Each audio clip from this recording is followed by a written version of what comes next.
All right, we've got 1v1 left this evening. Only one spot remains in the round of 16 for the winner of our next match. On the blue side and playing for Team Fire, he's got his own move. Are you mad, bro? It's Madlife!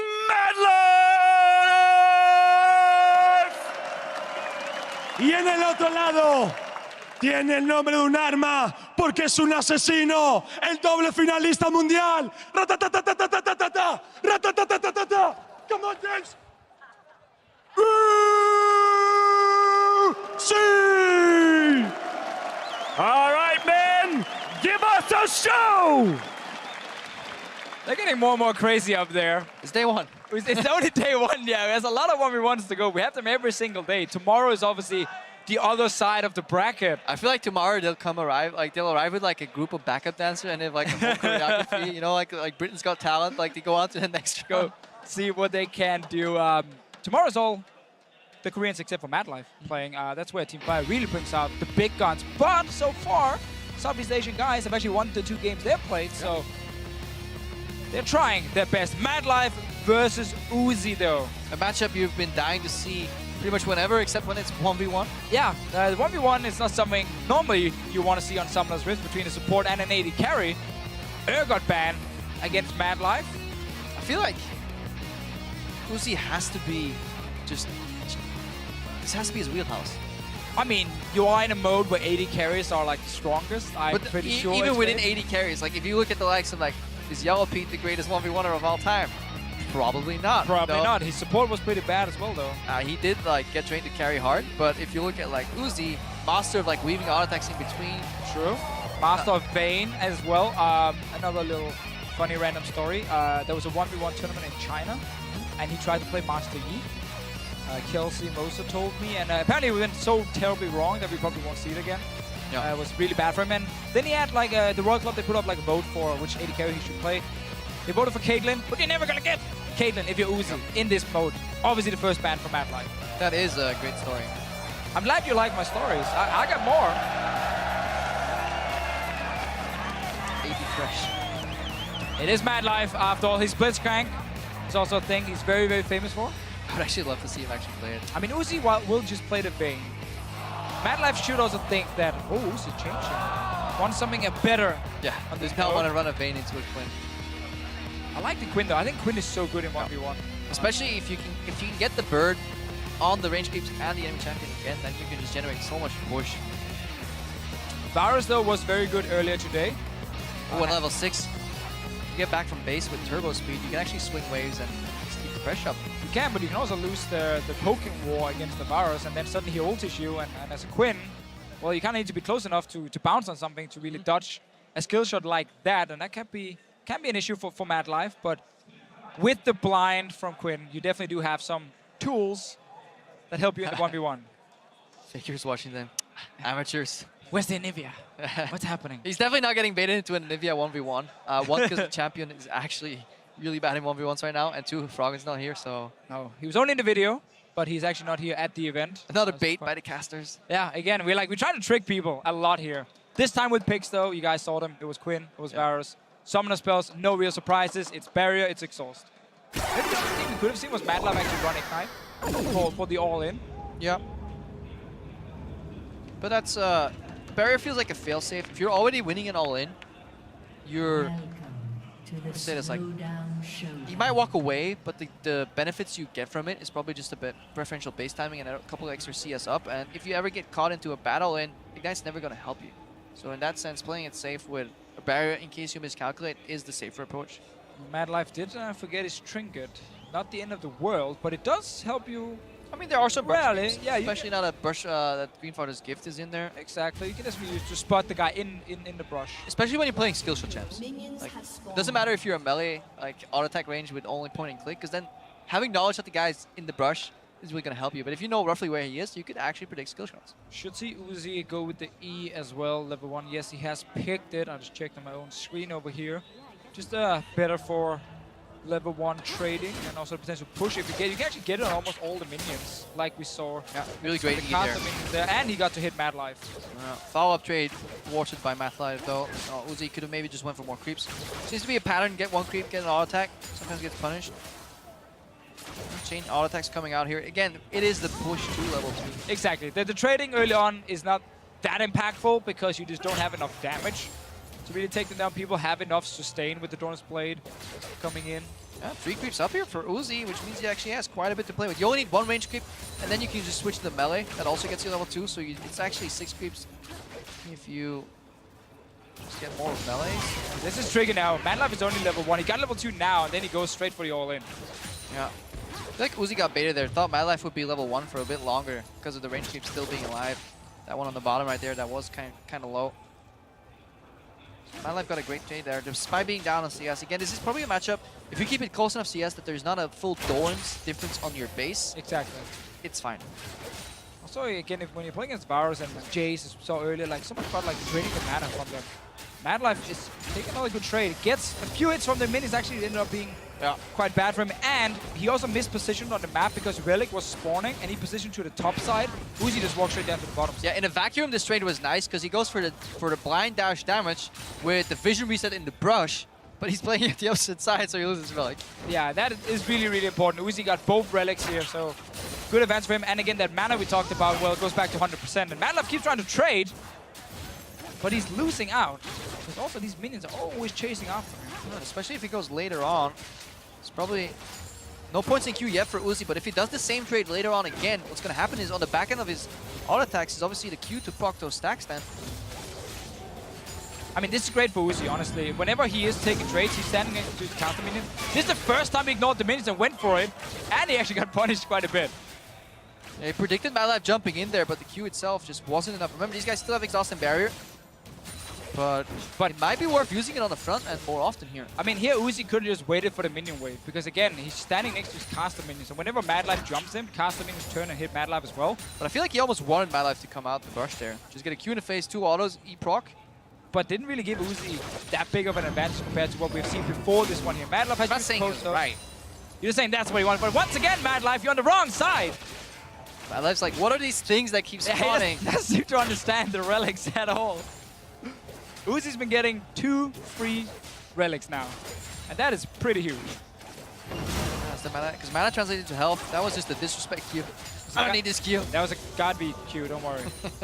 God V Qs go backwards. Yeah, true. Now they just missed. See, I wonder why they even hit the tower. That is a question I have. Like, I know it's a habit from AD carries, but you're never gonna kill that tower in the 1v1. Maybe he's waiting for the melee minions to get in position. You can still interrupt this one with Q. Yeah. People really also gotta learn how to recall. Like, if you actually do want to recall Press there, B. just please, just like, you know, step away from the turret. Step away from that turret. Unless they're all baiting to like force a spell to be used. So I don't think they're all baiting. Probably not. It's actually funny because we think a lot of these players know exactly what they're doing in the 1v1 mode, and then you stand behind them when they actually do practice. Then you walk into the room. They have no clue what they're doing. They're just like, can I trade? Can I kill this guy? Let's go! It's all a ruse. You walk into the room and then you realize they're just improvising. They're really good at improvising. Don't get me wrong. Although Uzi probably knows what he's doing. I feel like Uzi has been in this situation before. He also didn't go with the Master Yi pick, so he's taking it very, very serious. Madlife will get that one. Do not hit the minion before the tower. There you go. And now it's hard because the minions will hit it. Ooh! Sword extra because of the CS differential. It's the annoying thing with the minions. Good base here from Uzi. And Madlife got his first relic when he was already full HP. Congratulations. He's so used to losing them. He's like, I just want this now. He didn't have to take it because his wave is pushing towards Uzi anyway. It's just like, I will not see another one of my relics being lost to Uzi, so pushing out. So Madlife gets combat sets if he can surprise Uzi with the ulti, but it's pretty obvious when he turns into a giant bird. Yeah, and he actually didn't even skill the ulti because it's so hard for him to use it properly and cost a lot of mana early on as well. Just went for another rank into his E, so he's like E, Q, 3 in E, 2 in Q. That is where he's focusing right now. Uzi, of course, took his ulti on the Varus. Uzi might actually go for counter engage here with ulti. Oh, he missed it! Uzi, you had the minions in your favor. You just have to stun the guy. You'd force his defensive summoners. The LP would have landed that one. Well, Madlife, he's near the relic, but it's not there because he took it before. It's like, where is this thing? Maybe spawn's like he's learning. He's learning. He's adapting. Another good proximity trade here. Q misses, obviously. Blocked by a minion. He's actually on this. There we Got go. it. Madlife this time around. He gets it. Success story, honestly. Improving. It's very important, though, that particular relic. Right now, Uzi has to wait for his next ultimate to come up. Because Madlife in 1v1 trades is obviously going to win. Quinn is catered to be a duelist. Varus, obviously, center ground pushing down. Poking. Okay. Which has been pretty effective for Uzi, but he's going to hate himself for missing that ulti before. That was a game-winning ulti. Such a good position to just get these summoners away from Madlife. I like actually the sustain buy as well. It is so important because Madlife are not all inning like Uzi and just killing him 100% to 0. He's like jumping him 2 or 3 times. Yeah, consecutive set of all-ins, and he will only pull the trigger to go real hard if Uzi stays below that 60% health mark. He still has 2 minion advantage once he's picked up all these things here. Madlife again jumping in, and Uzi winning the trade. Ooh, this is rough for Madlife, so that, at worst he'll have to base here. And then he's too far down in CS, honestly.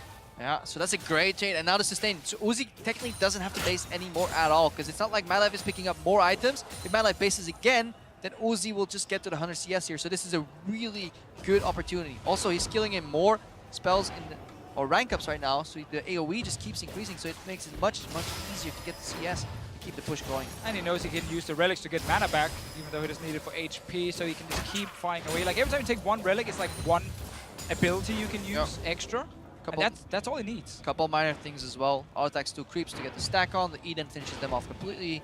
Could finish off some other creeps after. Again, just trying to optimize push here, keeping Madlife locked up. We're looking at a 9 CS differential, 11 CS differential rather. And serrated Dirk here from Madlife. Again, it's not often we get to see like completed items. Obviously, this is not fully completed just yet, but he has gone for that one. And with the lethality change, while it's not as effective in the early game anymore with the pure armor pen, serrated Dirk just gives him extra lethality, and at level 8, it actually evens out with the old one, with the old armor penetration. So it is fine now because Uzi is level 8 and it's on enemy level. Yeah, Madlife wants to go here. He really wants to keep Uzi away from the wave. Really good trade. That's a dodge the ulti now though, because he's stuck against minions coming in. Yeah, a lot of minions coming taking I feel like more.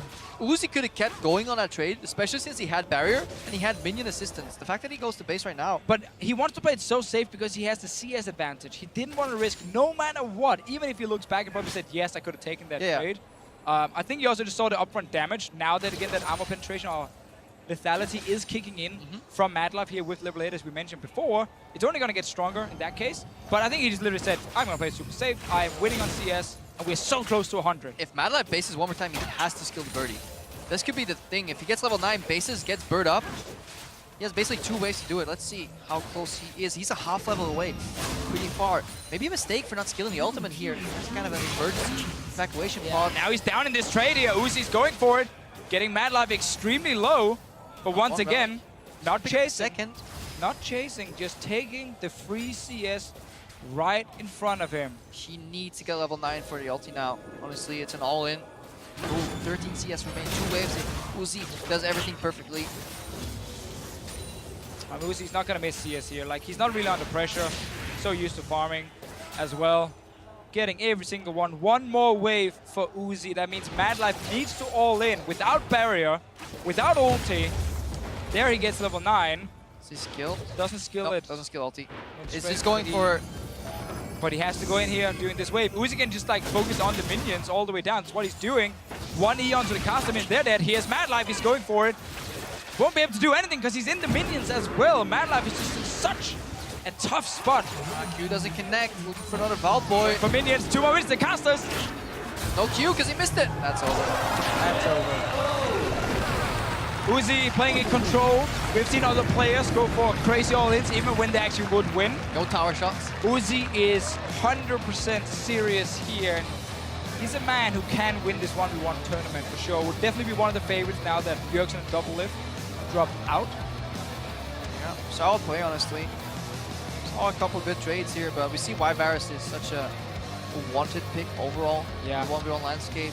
It's so annoying to play against because he can hit you even when you're behind minions in these trades, where a lot of the other picks, different spells as well. 2 different spells. And then he just runs like Barrier Exhaust. So he's like, if you ever engage on me, I'm just going to use them and then ulti and walk away. Yeah, and obviously as we approach the final moments again here, and one of the reasons why people start that E is because it doesn't get reduced if you hit it through like a bunch of minions. See, that's why Q is very hard, because you can hide reduce Q damage if it goes through a lot of creeps. Yeah, and also if you step into a brush and he tries to fire a Q at you, it doesn't hit the minions, but the AoE of the E can obviously hit both casters and slightly into the brush there and get a bit of extra damage. So really well played from Uzi. Varus has shown to be one of the absolute best picks so far in this tournament. Caitlyn obviously been banned so much, and Kennen, 100% win rate. whenever he's been open, he's won. Great sample size right there. That's how you use stats, by the way. Just look at one game. Every single time Kennen got picked 1v1, time. he came out victorious. Exactly, and that's why you should ban it, like we saw the guys do here. Nasus perm ban. Nasus hasn't yet to lose a single game in the 1v1s. What a beast. Tahm Kench hasn't lost yet either, and I think Tahm Kench is the sleeper pick in this tournament, and Turkey agrees with me. That's enough from us though, guys. Yes. Let's send it back over to the analyst desk to take a closer look at